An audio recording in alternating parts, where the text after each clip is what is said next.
Encuentros en Oklahoma. Escrito por un usuario anónimo de Furshan. Puedes creerlo o no, la historia se extiende a lo largo de 20 años.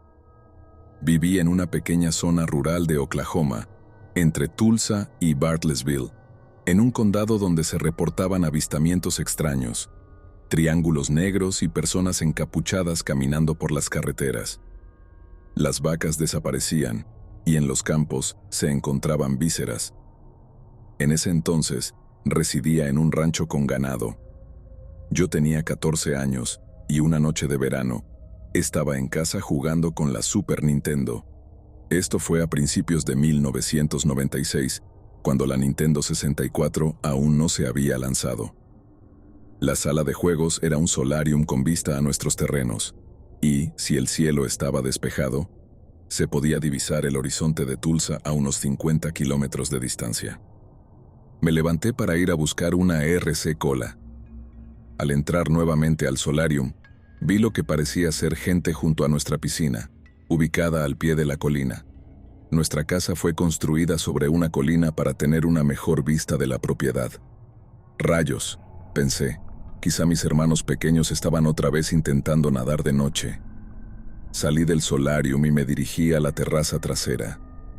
Bajé las escaleras hacia la piscina y noté que aquellas figuras eran más pequeñas y delgadas que mis hermanos. En el rellano, a mitad de camino, vi un bate de béisbol. Lo tomé de inmediato, y con la adrenalina corriendo por mis venas, el trayecto hacia la piscina se sintió eterno. Tratando de decirles algo, apenas pude articular una palabra, aunque ellos sin duda me habían escuchado. Se dieron la vuelta y me miraron fijamente, con enormes ojos y la piel gris. De repente, empecé a oír una especie de estática en mi cabeza y me sentí muy extraño. Comencé a contarlos. 1, 2, y llegué a la conclusión de que eran 4. Intenté levantar el bate, pero mis brazos se sintieron de repente como gelatina. Fue entonces cuando escuché, como si vinieran de muy lejos, unos susurros en mi mente. No estamos aquí para hacerte daño, a menos que intentes hacernos daño. Con una sensación similar a la congestión, empecé a caminar lentamente hacia ellos, bate en mano, convencido de que podría darles un buen golpe. Traté de atacar a la criatura que estaba más cerca, pero fallé, y comencé a sentirme débil. Me senté, preparado para aceptar lo que viniera, cuando oí pasos sobre el concreto alrededor de la piscina y el sonido de la puerta moviéndose. Al mirar, vi que las figuras se alejaban. A lo lejos, la luz del televisor en el solarium seguía encendida, iluminando a uno de mis hermanos menores, quien estaba en pijama. Permanecí unos minutos en silencio, recuperando fuerzas, hasta que volví a la casa sintiendo el calor en mi rostro. Noté que me sangraba la nariz, así que al entrar me dirigí directamente al baño para lavarme la cara. Mientras me secaba, pensé en despertar a papá y a mi madrastra. Fue entonces cuando mi hermano menor se acercó por detrás y me dijo: «Tú también los viste, ¿verdad? Han estado apareciendo por aquí durante los últimos meses». «Por eso cierro las cortinas cuando anochece», le respondí. Recordé que, hace unos meses, mientras leía Hank the Cowdog, levanté la vista y uno de ellos estaba observándome desde la ventana. Sentí un fuerte zumbido en mi cabeza que desapareció enseguida. Lo miré fijamente, y poco a poco, todos los detalles de su extraño comportamiento se fueron acumulando en mi mente. Mi hermano continuó: «La mayoría de las veces se pasean afuera, justo junto a las ventanas, intentando asomarse por el cristal. Saben que estamos aquí, pero solo quieren fastidiarnos. ¿Papá y Sue lo saben?» «Sue es el nombre de mi madrastra», le contesté. «No», dijo. «No quiero decírselos. Podrían pensar que estoy loco. Mejor lo dejamos entre nosotros, ¿vale?» Volví al solarium. Apagué el televisor y corrí de regreso a mi habitación, completamente asustado. Esa noche, me quedé en la cama sin poder dormir hasta el amanecer, escuchando atentamente cualquier movimiento afuera. Cuando papá me despertó, le dije que quería un rifle. Sus ojos se iluminaron. ¿Para qué? Solo quiero disparar y recorrer la propiedad con él, le contesté. Por supuesto, papá dijo que fuéramos a la tienda de suministros agrícolas, y allí compramos un SKS barato, hecho a partir de un cañón de barril, y algo de munición. Pensé que así estaría preparado en caso de que esos tipos volvieran. Pasaron semanas sin que nada sucediera, hasta que un día estaba jugando a Quake en 2. La sala de computadoras, ubicada al frente de la casa, funcionaba también como un comedor informal. Tenía una ventana con unos bancos justo debajo. El sol se ponía en el cielo de Oklahoma y mi ansiedad empezó a crecer. Cerré las cortinas y seguí jugando durante aproximadamente una hora, cuando empecé a sentir algo muy extraño. Una sensación peculiar en la espalda, la cual daba justo hacia la ventana. Dejé el juego un momento y me puse a escuchar. Aunque al principio oía una melodía de fondo en mi computadora, pronto percibí lo que parecía ser movimiento entre los arbustos fuera de la ventana. Reuniendo el valor suficiente, me asomé detrás de las cortinas y vi dos grandes ojos completamente negros fijos en mí. En ese instante, el pánico se apoderó de mí. Corrí alejándome de la ventana gritando, mientras oía a papá levantarse y correr hacia mí. Entró en la habitación empuñando un 1911 cargado. «¿Qué sucede?», preguntó. «Hay algo afuera», le contesté. Papá salió por la puerta principal y, de pronto, lo oí exclamar: «¡Santo cielo!». Corrió de regreso a la casa, cerrando todas las puertas y bajando las cortinas en toda la vivienda. Luego nos mandó a todos a la oficina. Obedecimos. Unos minutos más tarde, papá volvió con unos sacos de dormir, algunos rifles y algo de comida, mientras intentaba llamar a sus compañeros de trabajo. Mi papá, que es diputado, trató de comunicarse con mi madrastra, quien estaba fuera de la ciudad en una conferencia, pero no había señal. Reunió a los 5 de nosotros, tengo 4 hermanos, y nos dijo que lo que había afuera parecía un gris, y comenzó a explicarnos de qué se trataba, ordenándonos quedarnos en esa habitación durante la noche. Esa misma noche, papá patrulló la casa mientras mis hermanos se dormían. Yo luché contra el sueño, pero terminé desmayándome alrededor de la 1:30 de la madrugada. Me desperté al oír golpes en la ventana y, al mirar a mi alrededor, vi que toda la familia dormía. Incluso papá se había quedado dormido junto a la puerta cerrada, apoyado en una silla. Mis hermanos se despertaron llorando. «Olvidé cerrar el garaje», gritó papá. Él me entregó el SKS y me dijo que me acompañaría. Caminamos despacio a lo largo de la casa hasta llegar al garaje. Pude oír movimientos en su interior. Sonaba como si alguien estuviera tirando latas por ahí. Papá se acercó a la manija y, abriendo la puerta en silencio, pensé: ahí vamos. La puerta se abrió justo cuando un relámpago iluminó el cielo, y de repente el garaje se inundó de luz. Papá encendió las luces y, entonces, descubrí que lo que habíamos visto fue causado por el viento, que había abierto la puerta y esparcido latas por todo el lugar. Gracias a Dios, pensé. Fui a cerrar la puerta, pero al mirar afuera vi algo corriendo frente a ella, a unos 30 metros de distancia, justo cuando otro relámpago iluminó el ambiente. Cerré la puerta del garaje y le avisé a papá. Entonces, empecé a escuchar un suave zumbido, seguido de golpes contra la puerta, y poco después, oí a mi hermano gritar desde el otro lado de la casa. Los dos corrimos hacia él mientras cerrábamos ambas puertas del garaje y nos apresurábamos de regreso a la oficina. Algo golpeaba la ventana. Le dijimos a todos que salieran, y corrimos hacia el baño principal, que tenía un vestidor donde guardábamos todas nuestras cosas. Los golpes continuaron durante casi una hora en distintos puntos del exterior, en puertas, ventanas y paredes, hasta que lo único que se escuchó fue la lluvia y truenos a lo lejos. Recorrimos la casa en busca de señales y esperamos hasta el amanecer. Cuando, por fin, asomamos la cabeza afuera, no se veía nada, solo una mañana gris y desolada. Caminamos por el perímetro de la casa y encontramos pequeñas huellas. Más tarde, Nos preparamos para cocinar el desayuno. Mis hermanos se despertaron asustados. Los tranquilizamos diciéndoles que todo estaba bien. Papá nos mandó que no se lo contáramos a mamá, asegurándonos que él se encargaría de que la casa estuviera segura.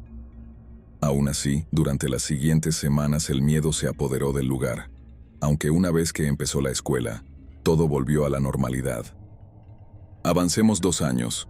Cuando yo tenía 16, me sentía rebelde y trabajaba en la propiedad alimentando a las vacas. Había varias en el campo y debía ser cerca de las 10 de la mañana. Llevaba el SKS colgado a la espalda y noté un grupo de vacas junto a la orilla de un arroyo, mugiendo como si lamentaran algo. Me acerqué y un olor a hospital y carne en descomposición se hizo presente. Allí encontré 3 vacas mutiladas y, flotando en el arroyo, el feto de un ternero con el cordón umbilical aún adherido. Corrí de regreso al John Deere Gator y llamé a papá por el walkie, pidiéndole que llamara al sheriff y acudiera al lugar. 1 hora después, los agentes ya estaban tomando fotos y el forense lucía desconcertado. Apareció una Crown Vic y bajaron unos tipos con pantalones de vestir y camisas abotonadas. Se identificaron como parte del Buró de Investigación de Oklahoma y comenzaron a recabar evidencias. Luego llamaron a un veterinario universitario para que se llevara los cuerpos para un análisis más profundo. Después, se marcharon con los cadáveres del ganado, y nosotros seguimos con nuestras actividades. Esa noche tuve que quedarme despierto patrullando la propiedad en una ATV para asegurarme de que nada saliera mal, mientras papá se mantenía atento en casa por el walkie, en caso de que necesitara ayuda. Hacia las 10 de la noche, mientras recorría un camino de tierra en el ATV, escuché el sonido de un coche rodando por la carretera. Se trataba de una Crown Vic completamente negra. Al pasar, noté a 2 hombres, vestidos totalmente de negro en la parte delantera, que me observaban fijamente mientras les saludaba con la mano. Continué por el camino de tierra, avanzando aproximadamente 1,6 kilómetros, cuando volví a oír ese zumbido, idéntico al que había escuchado 2 años antes. Se me erizó la piel, y vi algo moverse lentamente en el cielo, flotando sobre una casa a lo lejos, para luego continuar su trayecto y ascender rápidamente. Me quedé allí, asombrado, durante unos 10 minutos. Luego empecé a oír el rugido de jets en la distancia. 2 de ellos pasaron volando sobre mí, probablemente salidos de la base de la Guardia Nacional Aérea en Tulsa, dando 2 o 3 vueltas. Seguí conduciendo, y por el resto de la noche no vi ni oí nada más. Pasé el fin de semana sin problemas y el lunes regresé a la escuela. Allí, todos comentaban haber visto ese triángulo negro y sabían lo que había sucedido en nuestro rancho. La gente decía que era algo habitual, pero que la Fuerza Aérea y las autoridades federales mantenían el asunto en secreto. Otro año transcurrió. Cuando tenía 17, estaba a punto de graduarme de la secundaria y me preparaba para ingresar a la Guardia Nacional de Oklahoma, mientras seguía trabajando en el rancho y manteniéndome alerta ante cualquier cosa extraña. Una tarde, conducía mi destartalado Silverado de 1986 junto a mi novia, la típica chica gótica de los años 90. Escuchábamos Pantera mientras transitábamos por un camino secundario en Oklahoma, con esa actitud rebelde y diferente. Nos detuvimos en una zona aislada del rancho familiar y encendimos una fogata. Sacamos un paquete de 12 cervezas Lone Star, bebimos algo y, al final, terminamos borrachos. Mientras mirábamos las estrellas y cuando la fogata se apagaba, de repente escuché un zumbido, pero logré ignorarlo. «Oye, ¿escuchas eso?», me preguntó mi novia. «Sí», respondí. Ella me miró y le comenté.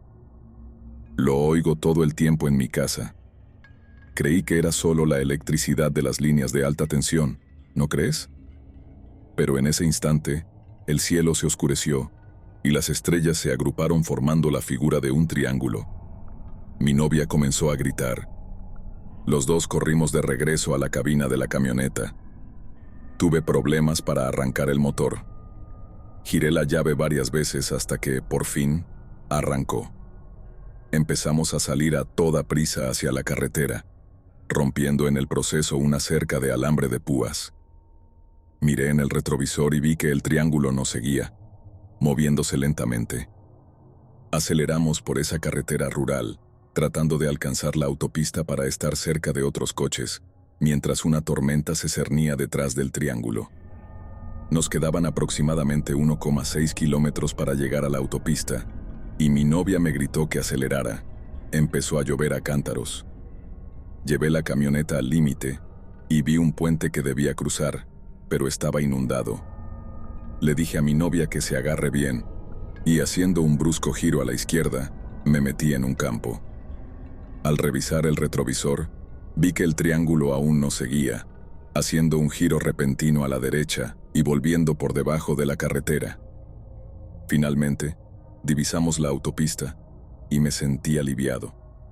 Entramos y seguimos a toda velocidad.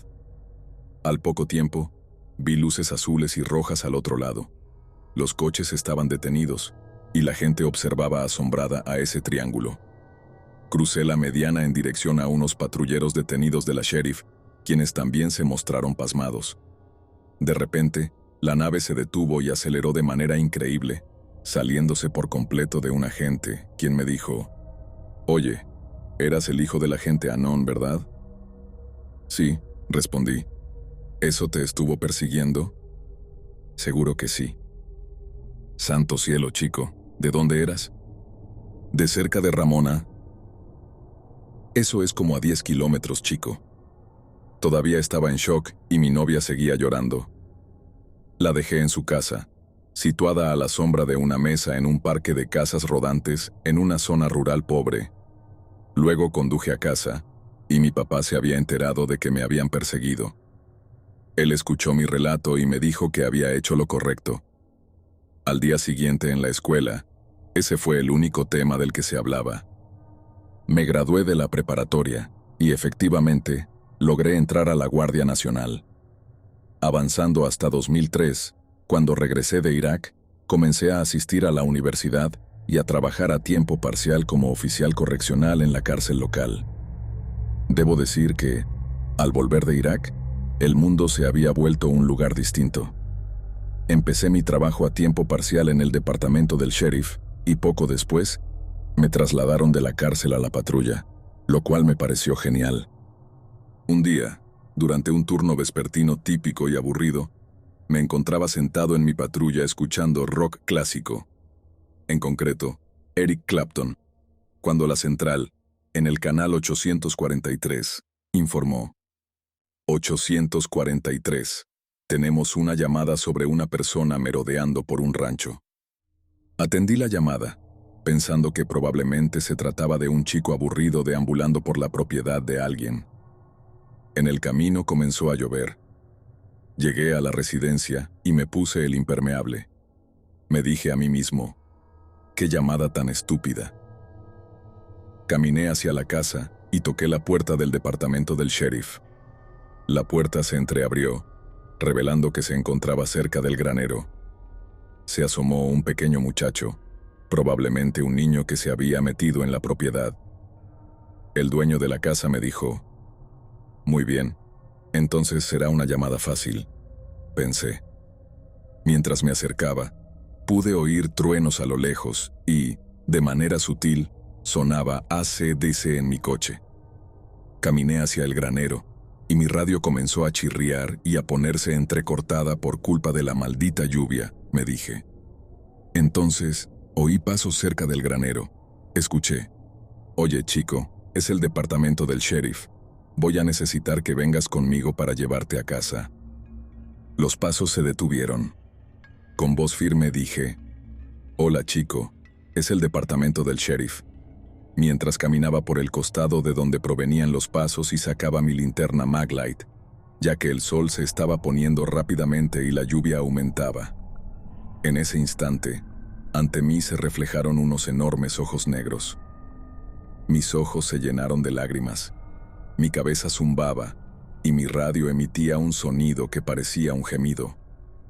Oí algo acercarse, así que saqué mi 1911 y, con toda mi fuerza, jalé el martillo hacia atrás. «Fallaste con ese palo. Vas a fallar con ese», retumbó una voz en mi cabeza. Bajé la cabeza y el zumbido cesó. Cuando volví a levantarla, ya no había nada. Coloqué nuevamente el martillo en mi 1911 y mi radio volvió a la normalidad. En el canal 843 se escuchó: 843, tenemos reportes de un gran triángulo cerca de su ubicación. ¿Está bien?, respondí.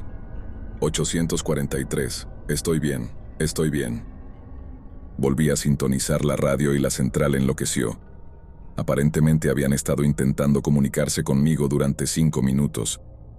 Simplemente les dije que mi radio se había estropeado por culpa de la tormenta. Luego, la central me indicó que cancelara la llamada de «Oficial no responde». Escuché como 5 patrullas se dirigían a mi posición, con sirenas y luces encendidas. Regresé a la casa y le informé al propietario que se trataba solo de un ciervo. Todos mis compañeros se mostraron preocupados mientras volvían en sus vehículos. Poco después, la central informó de un disturbio civil en cierta dirección. Les dije que me encargaría del asunto y conduje 7 millas hasta mi siguiente llamada. Llegué al lugar y resultó ser un sitio familiar. Era la casa donde mi novia de la secundaria vivía con sus padres en aquel entonces. Toqué la puerta y pude oír gritos. La puerta se abrió y apareció su madre. «Oh, hola, Anon. ¿Alguien te puso el uniforme de agente o pensaron que eras lo suficientemente cuerdo para ser policía? Ahora no es el momento», dijo. Me comentó que su hija, mi ex, estaba teniendo episodios violentos y estallidos emocionales. Caminé hacia la habitación de la joven en el tráiler y, entre gritos y alaridos, abrí la puerta para encontrarla forcejeando en el suelo. Me agaché e intenté calmarla. «Ellos saben quién eres, cariño», me dijo. «¿Quién?» «Ellos, por lo que vimos del triángulo, y están tratando de atraparte junto conmigo». Miré a su madre, y ella me informó que su hija había sido diagnosticada con depresión bipolar el año pasado. «¿Qué desea hacer, señora?», le pregunté. «Por favor, llévala al hospital. Quizás unas semanas en una celda acolchada le ayuden». Llamé a la central, la esposé y la subí a la parte trasera de mi patrulla, comenzando a conducirla hacia Bartlesville, la ciudad más cercana. Mientras la llevaba, ella me dijo que sabían que mis hermanos menores eran mi debilidad.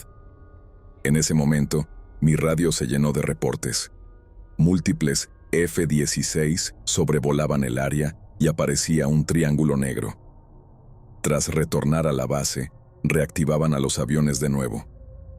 Eventualmente llegamos al hospital. La dejé allí y continué con mis turnos durante las siguientes semanas. 4 semanas más tarde, a las 3 de la mañana, recibí una llamada. «Hey, Anon, tu exnovia se ahorcó en el hospital. Dejó una nota diciendo que te estaban vigilando y que te estaban buscando. Parece que, excepto yo, todos pudieron reírse del suceso». Le conté a mi padre, y él me miró y dijo: «Hijo, ellos estaban aquí todas las noches afuera, y tu madrastra estaba en negación. Mi papá literalmente dormía apenas 4 horas cada noche, y cuando estaba despierto, recorría la casa.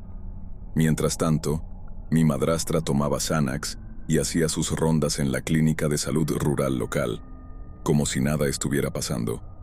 Avanzaron 2 años. Había terminado mi título de asociado y estaba trabajando a tiempo completo en el departamento del sheriff como cabo. No había pasado nada extraño últimamente, hasta que, un día durante el turno de alguien, me llamaron y me dijeron que habían encontrado a una chica que había estado desaparecida. La habían hallado sin ropa, en el bosque, balanceándose de un lado a otro. Había estado desaparecida durante una semana y unos cazadores la encontraron. La chica hablaba de ojos grandes y de unos pequeños hombres grises. Los investigadores trataron el caso como un asalto, ya que encontraron signos de actividad extraña, y otros moretones en su cuerpo. La llevaron al hospital, donde la Seguridad Nacional se hizo cargo y nos retiró del caso. La Seguridad Nacional se dirigió a nuestra sede y comenzó a recoger reportes y evidencias de cada llamada sobre mutilaciones de ganado, triángulos negros y avistamientos extraños. Luego nos dijeron que, en todas las llamadas futuras, debíamos notificar a la Oficina de Seguridad Nacional en Oklahoma City. Se desató una pelea en el motor pool entre agentes federales y los agentes del sheriff. Alguien seguía gritando, "Patriot Act, Patriot Act", mientras la pelea continuaba. Uno de los federales sacó su arma corta, se detuvo y dijo que, si seguíamos así, nos quitarían nuestras certificaciones de puesto y nos incluirían en una lista negra que nos impediría ejercer como policías por el resto de nuestras vidas. Yo terminé cayendo en una profunda depresión, bebiendo entre 8 y 12 latas de Lone Star cada noche, convirtiéndome básicamente en un alcohólico funcional. Trabajé mis turnos, que consistían principalmente en lidiar con drogadictos y casos domésticos. Un día, alrededor de 2007, estaba trabajando en el turno de noche. Eran la 1:30 de la madrugada y me encontraba en una carretera secundaria, aliviándome, cuando, por la radio, escuché la salida de piano de Leila. Era una noche clara y agradable en Oklahoma, sin preocupaciones, pero luego oí un golpeteo en la distancia. Había oído ese sonido antes, removiendo viejos recuerdos. Golpe, golpe, golpe, golpe, y se iba haciendo más cercano. Resultó ser un maldito helicóptero Black Hawk. Subí al coche y apagué las luces. A medida que se acercaba, sobrevoló mi vehículo. Dejé todas mis luces apagadas y comencé a seguir al helicóptero. Lo seguí durante unos 20 minutos. El helicóptero aterrizó en un claro boscoso, cerca de una bonita casa nueva. No pude evitar pensar, ¿qué demonios está pasando? Vi varios SUVs negros y un único coche del sheriff, con los agentes sentados a su lado, como si hubieran sido regañados por algunos oficiales uniformados de seguridad nacional. Encendí las luces de conducción y esperé a que el agente saliera para poder hablar con él. El agente salió, y yo lo hice señas para que se detuviera. Me dijo que lo siguiera. Condujimos aproximadamente 2 millas para asegurarnos de que no nos seguían. Luego me comentó que había recibido una llamada de nuestro teniente sobre una persona que espiaba las ventanas de una casa, así que fue a investigar. Me contó que, cuando fue a revisar, aproximadamente 5 minutos después llegaron unos tipos de DHS, quienes le dijeron que no tenían jurisdicción sobre ese caso y lo retuvieron por un tiempo. En ese instante, conecté las piezas en mi mente. El DHS había llegado en menos de 5 minutos usando un maldito helicóptero. Debían tener un centro de operaciones en el condado y, seguramente, estaban escuchando nuestras llamadas. Terminé mi turno y fui a ver a mi padre. Le conté lo que pensaba, y él respondió, «Sí, ese es el problema. Nos estamos entrometiendo en algo que no quieren que sepamos». Decidí mantenerme bajo perfil durante algunos años, limitándome a ser un oficial cordial. En 2010, conocí a una mujer y me casé con ella.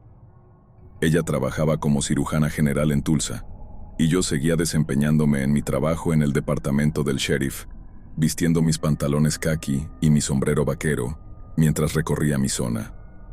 Llovía, y yo pensaba en renunciar a ese trabajo para mudarme a Tulsa y trabajar en el área urbana. Sentado junto a una vía férrea, mientras sonaba In Bloom de Nirvana, recordé mi adolescencia, a mi exnovia que se quitó la vida y todos aquellos momentos locos.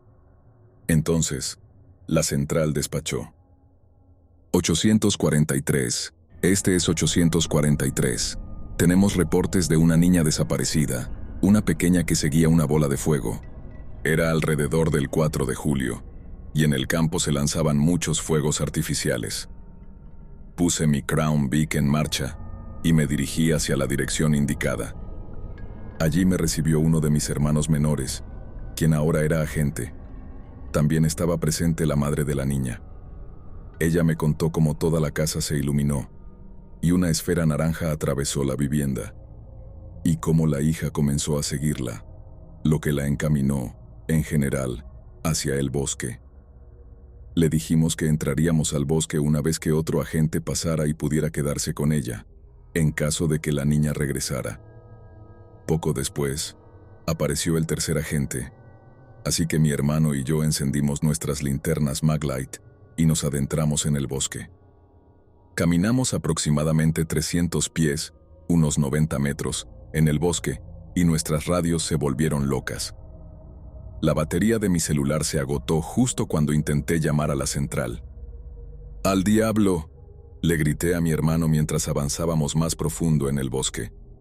Empecé a oír a alguien pidiendo ayuda.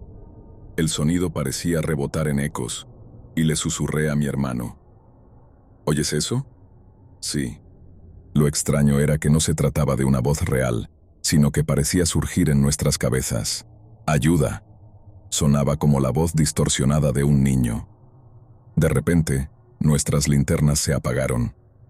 ¿Qué demonios? Estas son baterías nuevas, pensé, justo cuando una pantalla apareció en la radio antes de emitir un pitido anunciando que se había apagado. Música. Nos quedamos sentados en el bosque, esperando a que nuestros ojos se adaptaran a la oscuridad. La voz seguía resonando en nuestras cabezas. Saqué mi SIG 226 y en voz baja susurré: avancemos.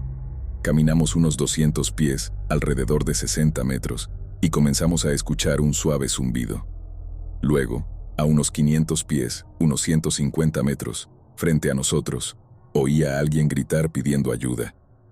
Miré hacia mi izquierda y vi a mi hermano justo a mi lado. Le pregunté: ¿por qué gritaste pidiendo ayuda? Él respondió: ¿qué? Eso no fui yo, Anon. Oí a alguien decir tu nombre. Sigamos, susurré.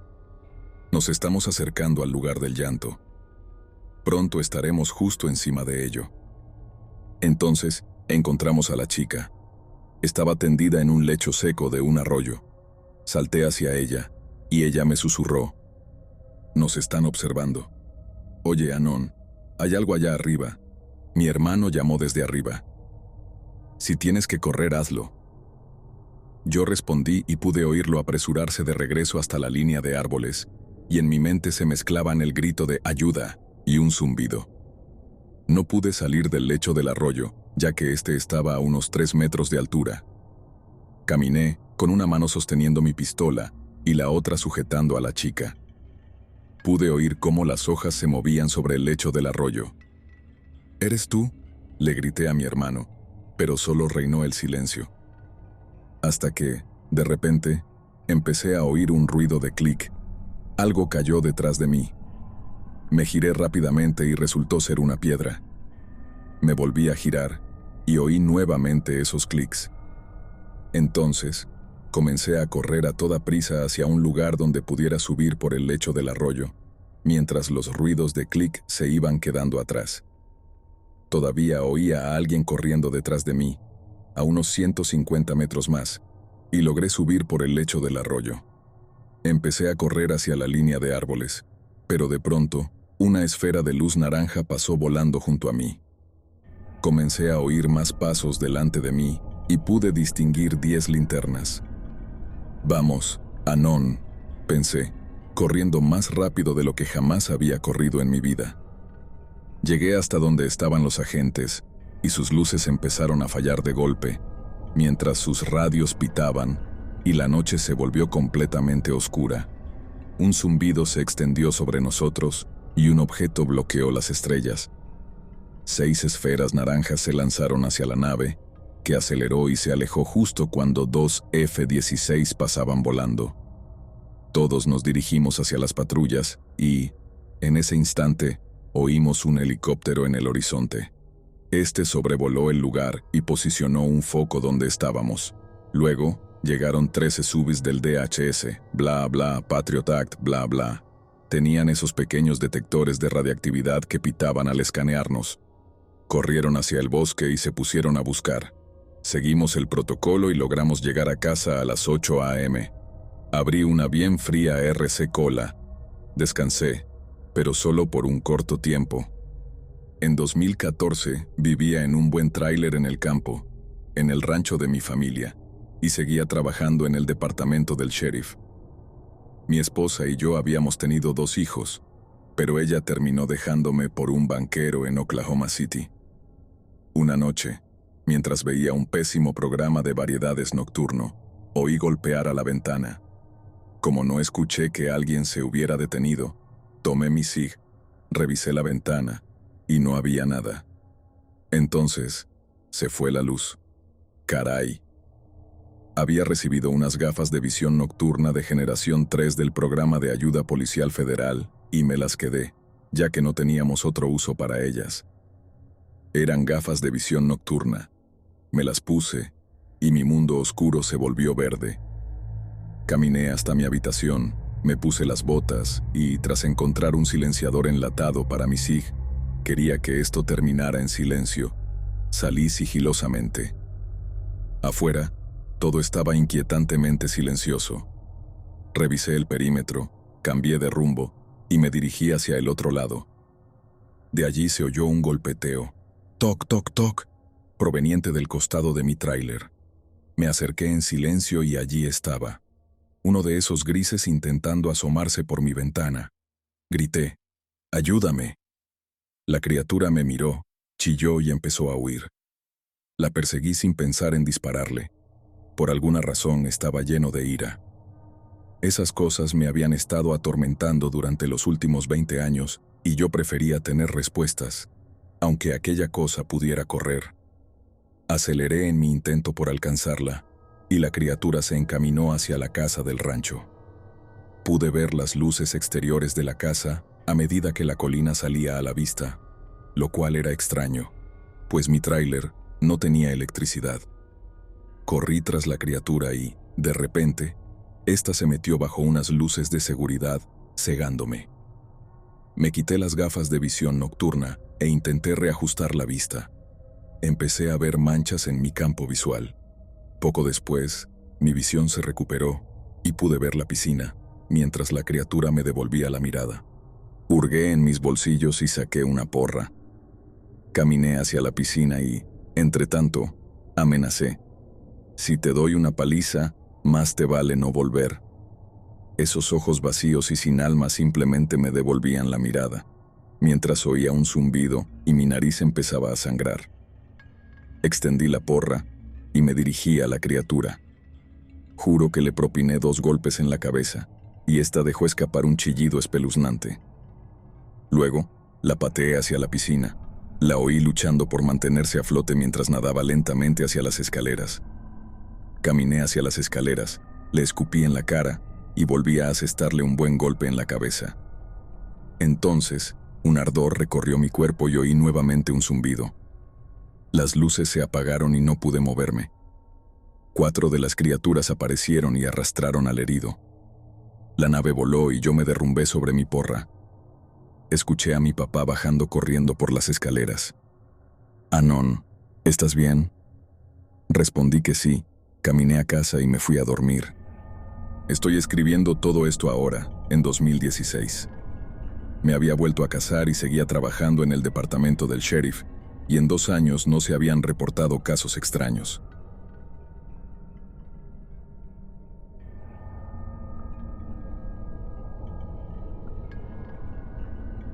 Vivo en Oklahoma, cerca de una carretera muy transitada que, hace un año, quedó completamente inundada.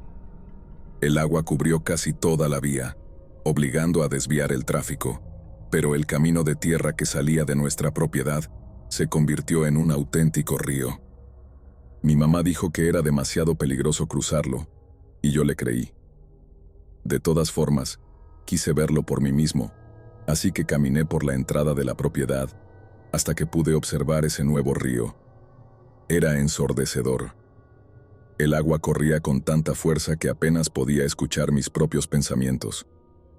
Recuerdo haber pensado que si alguien caía ahí, tendría suerte si no era arrastrado de inmediato. Ese río duró una semana entera. Durante ese tiempo, mamá me pidió que bajara por el lado oeste de la colina hacia una vieja tienda de conveniencia. La pareja que administraba la tienda también estaba atrapada por la inundación, y nos dijeron que tomáramos lo que necesitáramos, sin costo alguno. Agradecimos su generosidad, pero solo tomamos lo necesario, y, una vez que el agua bajó, nos aseguramos de pagarles. Las pocas veces que fui y volví de la tienda, caminé junto a las aguas turbulentas. No lo suficientemente cerca como para correr peligro, pero sí lo bastante para disfrutar el sonido y observar cómo el agua rugía con fuerza. Después de todo, era un adolescente aburrido, atrapado por una inundación. Por supuesto que me iba a entretener con algo tan simple. Pero un día, en mi segunda caminata de regreso con leche y huevos, vi algo que había sido arrastrado por la corriente. Juro que al principio pensé que era un niño. Una persona pequeña luchando en el agua, chapoteando y tosiendo lo bastante fuerte como para que pudiera escucharlo sobre el estruendo de la corriente. Mi corazón se aceleró. Solté la bolsa de compras junto a un árbol y corrí hasta la orilla. La figura se veía pálida, y un pánico profundo se apoderó de mí. No tenía idea de qué hacer. Dudaba que pudiera hacer algo en absoluto, pero, por el color de su piel, la persona estaba al borde de la muerte. Grité pidiendo ayuda y marqué el número de mi mamá, pero no contestó. Pensé en llamar al 911, pero mientras intentaba decidir qué hacer, con las manos en la cabeza y la mente en blanco por la desesperación, vi que la persona logró agarrarse de unas raíces que sobresalían de la tierra. Por pura suerte, la corriente la había empujado cerca de la orilla. Cuando empezó a arrastrarse fuera del agua, me acerqué unos pasos más. Y en ese momento me di cuenta de que lo que estaba viendo nunca había sido una persona. De hecho, no tenía idea de qué demonios era. La criatura tenía forma humana, pero con extremidades increíblemente delgadas y una piel gris pálida, casi azulada. Sus venas se marcaban como una red de telarañas sobre su cuerpo desnudo. No tenía cabello. Sus ojos eran completamente blancos, sin pupilas. Al principio pensé que no tenía orejas porque no podía encontrarlas. Pero cuando incliné la cabeza para ver mejor, noté que en los costados de su cráneo había unas hendiduras en espiral. Eran como orejas invertidas. La criatura comenzó a toser, escupiendo agua de la inundación sobre la hierba con cada espasmo asfixiante. Di un paso más, sin saber si era por curiosidad o porque una parte de mí aún quería creer que se trataba de un humano gravemente herido. Pero cuando lo hice, la criatura me miró y dejó escapar un sonido que era mitad siseo, mitad ahogo. Ahí fue cuando vi sus dientes. Eran finos, como dientes humanos que habían sido limados hasta terminar en puntas irregulares. Su boca era demasiado ancha, mucho más que la de una persona, extendiéndose más allá de sus pómulos. En general, parecía humano, pero como si alguien hubiera alterado cada aspecto de su cuerpo, empujándolo ligeramente hacia algo más animal. Cuando terminó de escupir agua, empezó a moverse. No caminó, no se tambaleó. Se escabulló.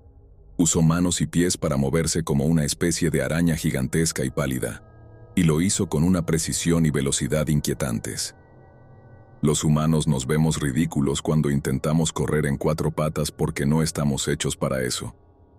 Pero esta cosa se movía con una fluidez que me heló la sangre. Si hubiera querido, podría haberme alcanzado fácilmente. Lo vi desaparecer entre los árboles, y solo entonces fui capaz de reaccionar.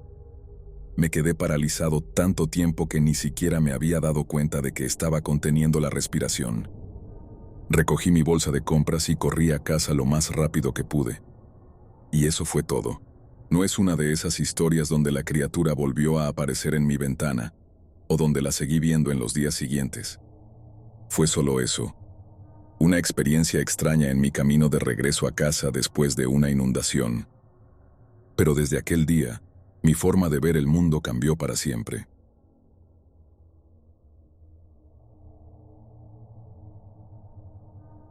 Esta es una historia real que me contó mi abuela hace unos años.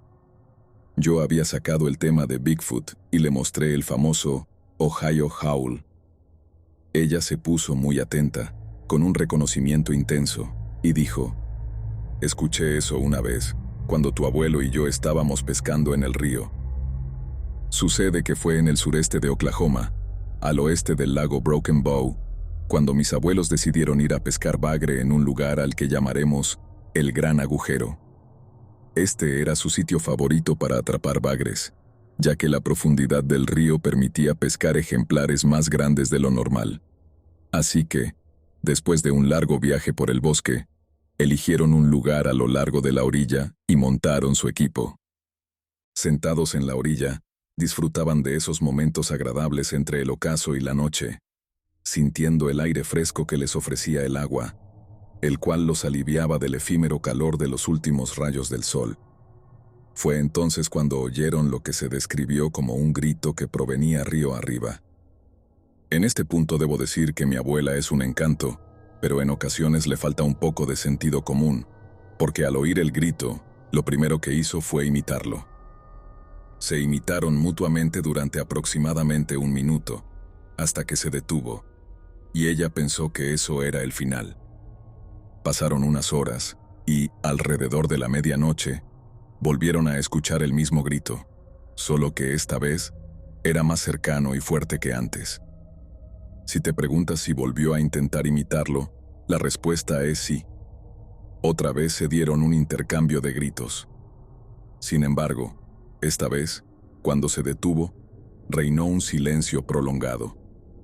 De repente, se oyó un enorme chapoteo que venía justo río arriba. Tras el primer chapoteo, siguieron otros y otros, hasta que se dieron cuenta de que eran rocas lanzadas al agua, acercándose cada vez más con cada lanzamiento. Mi abuelo decidió que ya había tenido suficiente y comenzó a empacar todo lo que habían traído, diciéndole a mi abuela que fuera a arrancar la camioneta que estaba estacionada en lo alto del terraplén. Cuando ella llegó a la cima, se quedó paralizada en la entrada del sendero porque pudo ver una figura oscura entre los árboles, de pie junto a la camioneta. A pocos metros de donde estaba, esa figura resultaba ser más alta que la camioneta por al menos 30 centímetros y se erguía imponentemente sobre ella. Ella pudo oír cómo esa cosa respiraba con fuerza, no por cansancio, sino de forma agresiva, como si dijera: «Sé que estás aquí, pero yo soy dueña de estas tierras y tú no eres bienvenida». En ese preciso instante, mi abuela tomó la decisión más sensata de la noche y regresó caminando por la orilla hasta donde estaba mi abuelo, para no tener que quedarse sola con esa cosa. Al volver, él le preguntó por qué no había arrancado la camioneta, y ella simplemente respondió: «Déjame ayudarte y te lo cuento después». Empacaron lo restante y se dirigieron de nuevo a la camioneta, pero al llegar ya no había rastro de esa cosa que ella había visto. Aliviados, se subieron y se fueron disparados de allí lo más rápido posible. Durante el viaje en la camioneta, ella le relató la figura que había visto junto a ella, y ambos juraron que nunca volverían a ese lugar. Hasta el día de hoy, aún no han vuelto, y ahora que los caminos de allí están bloqueados por el servicio forestal, dudo que alguna vez lo hagan. Me maravilló su relato, porque además de ser alguien que jamás se inventa cuentos, mi abuela era una mujer del bosque muy experimentada, habiendo acompañado a mi abuelo en muchas salidas de caza y pesca. Decir que conocía a la perfección qué animales debían o no estar en el bosque es quedarse corto.